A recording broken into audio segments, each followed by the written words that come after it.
What it is, YouTube, your boy Humble Warrior checking in with you. Dolphins have now won 7 in a row. They defeated the New Orleans Saints today, 20-3. Tua was 19-26, 198 yards, touchdown, and one dumbass interception. Um, Takes from the game. Defensively, they did the thing. 5 sacks, pick six, nearly got a fumble. They caused a lot of 3-and-outs. I think it was like two, either 2 of 13 or 3 or 14, some of that third down conversions. Granted, the Saints had a rookie quarterback, Ian Brook, but outside of that, they literally stuffed Alvin Kamara. He had no running lanes. He had nowhere to go. Their best receiver, Callaway, I think he caught, I want to say it was 4 or 5 passes. But outside of that, he was no impact at all. Jalen Waddle. 10 receptions. I want to say he cracked 100 yards and a touchdown. History is filled with water, baby, water, baby, water, water, water, baby, water, baby, water, baby. That boy is the real deal.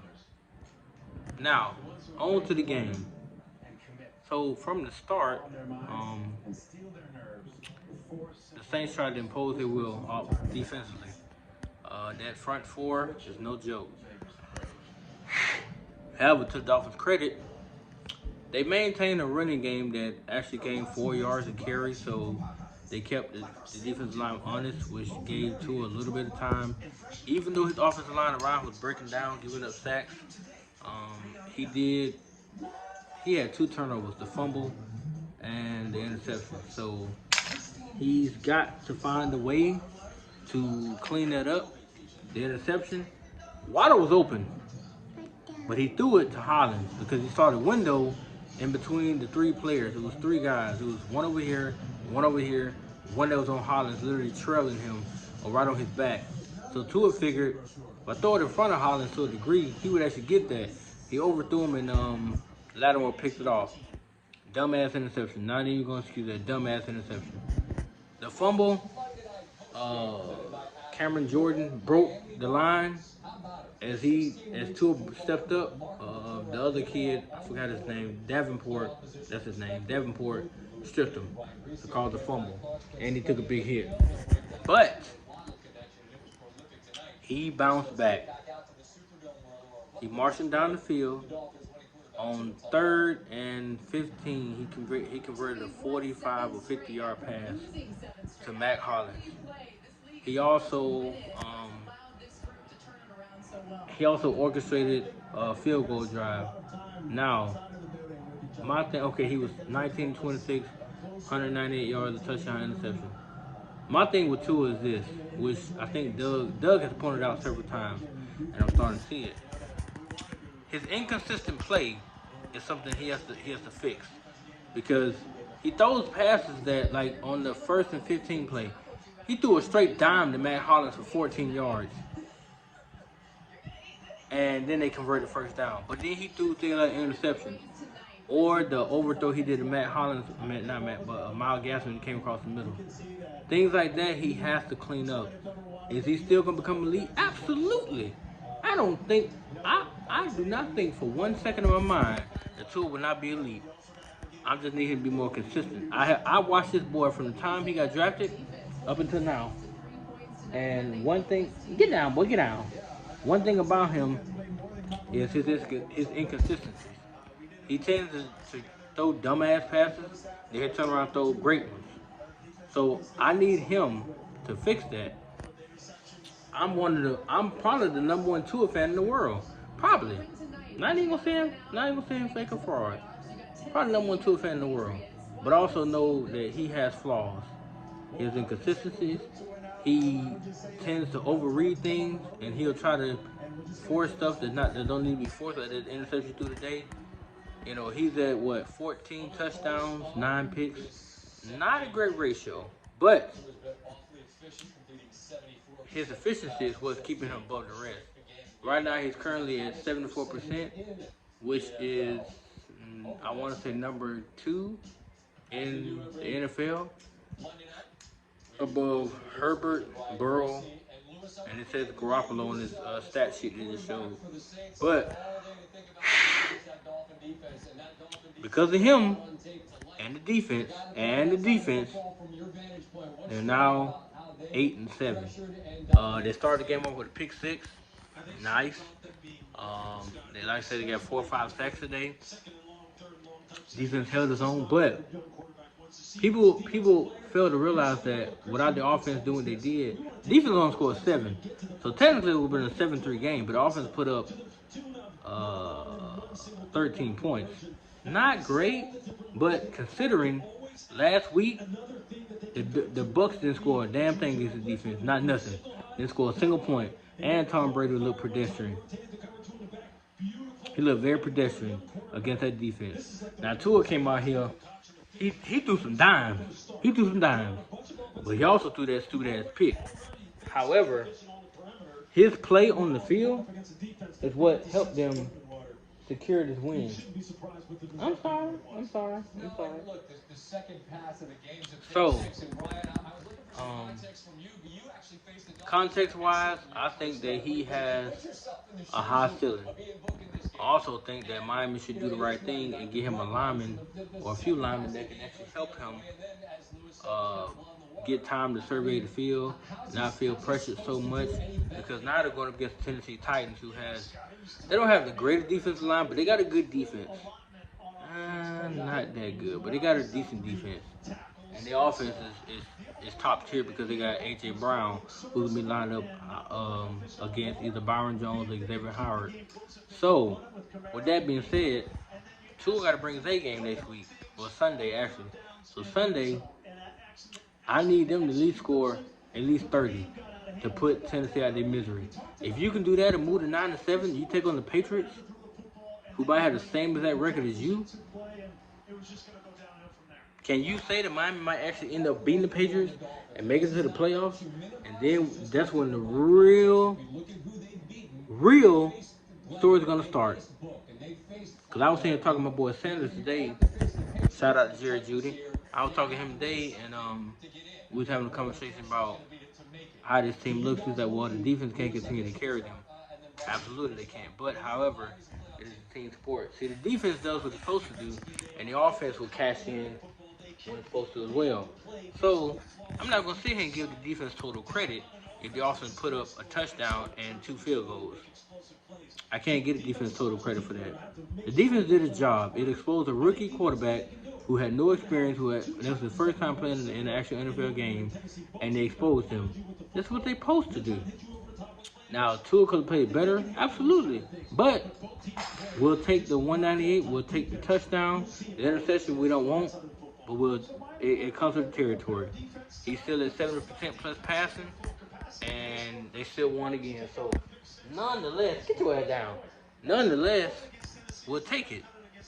So, with that being said, they're not 8-7. They're in the 7th slot because of the losses that happened Sunday. I am curious to see if they win in Tennessee and Baltimore loses, Cincinnati loses, Cleveland continues to lose, and the Raiders lose. How much farther up can the Dolphins climb? Because they can get to that 6th or 5th seed. They can literally stay right there, and if they beat the Pats, they may be the 4th or 5th seed, which means they got a home playoff game. And oh boy, will the sparks fly. I would love to see Tua on the biggest stage, which is the playoffs, going against the elite of the league. If he wins the playoff home game, and then he moves on to go on the road, what's going to be said then? Let's just say hypothetically, let's say Tua let's say they win the next 2 games, right? And he puts up 200 plus yards in the playoff game, win the game, and they go on the road to play, let's just say the Bills. Go to Buffalo. Let's say he sticks in there with Josh Allen, right? Let's say the last second goes down. Let's say he leads them down the field to get a game-winning field goal, and they make it to the AFC Championship game this year with him at the helm. What's gonna be said then? I'm listening. I'm listening, cause I want to hear it.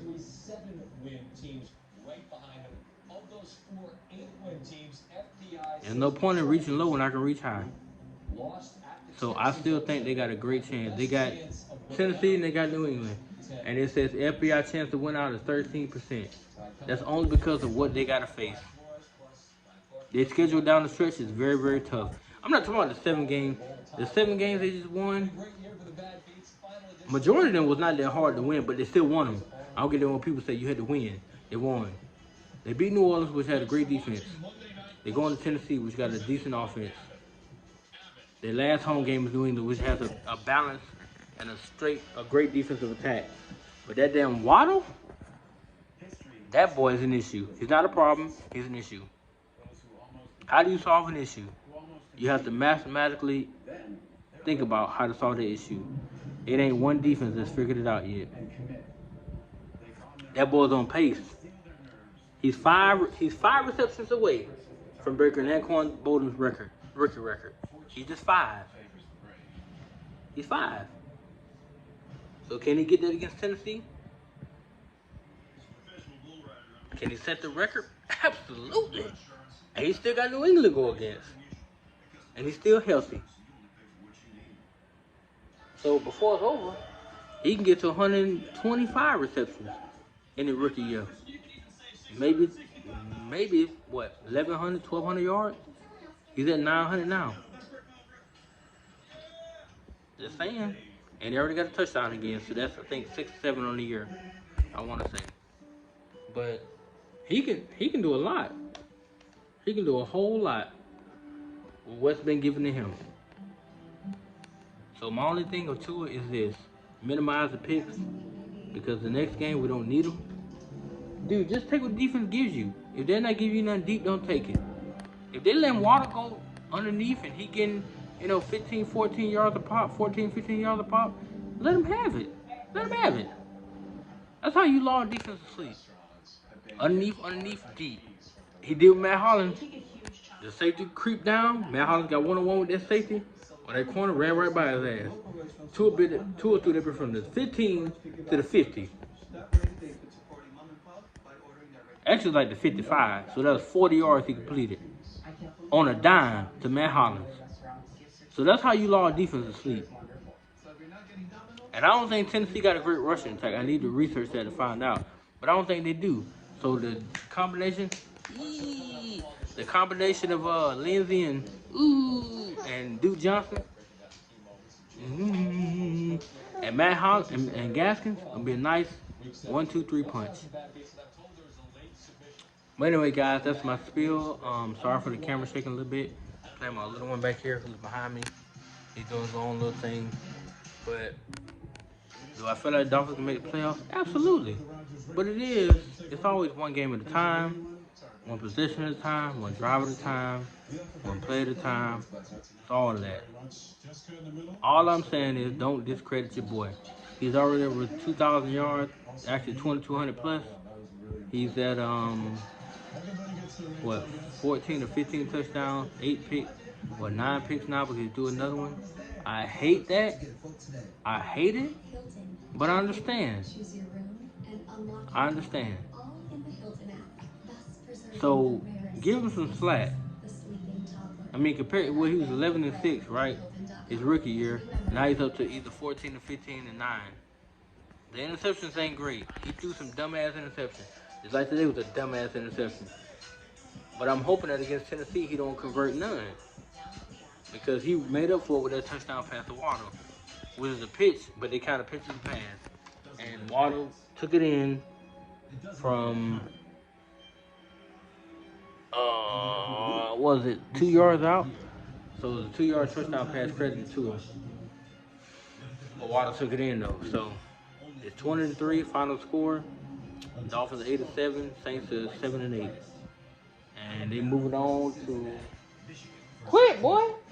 They moving on to, face the Titans. This is all about the playoffs now. Nothing else to be said. The playoff run. And I want to credit Brian Flores for actually identifying they had a rookie quarterback outside the field to get the pressure. Get him in trouble early, force him to make plays at the end of the game. He couldn't do it. He threw 2 picks. Happens. Does happen. He's a rookie. He hasn't played any games at all up until today. So credit to Brian Flores, credit to the defense. Shout out to King Tua. He still did his thing. The 1 pick, I'm not going to defend because it was dumb. You had Waddle over the middle who's coming across. You decided to throw at Matt Hollins, he got picked. Oh well, live to see another day. You made up for it with the damn touchdown drive in the 3rd quarter. We'll take it. Then you secured the game with a field goal drive. We'll take it. When you securing the game, hell, they was up 17-3 then. Then it was 23. So it's a 17-point win. And they kept the Saints 3 points. The offense is never that spectacular anyway for New Orleans, but I mean, still, if that rookie had got a touchdown or maybe 2 touchdowns, then big conversation be said, but it wasn't that case. And I already know Skip Bayless. But Shannon, what about the pick he threw? What about the pick? There's no defending the pick, but nonetheless, he went back down the field, got a touchdown because of who? Waddle. Waddle. So, hey.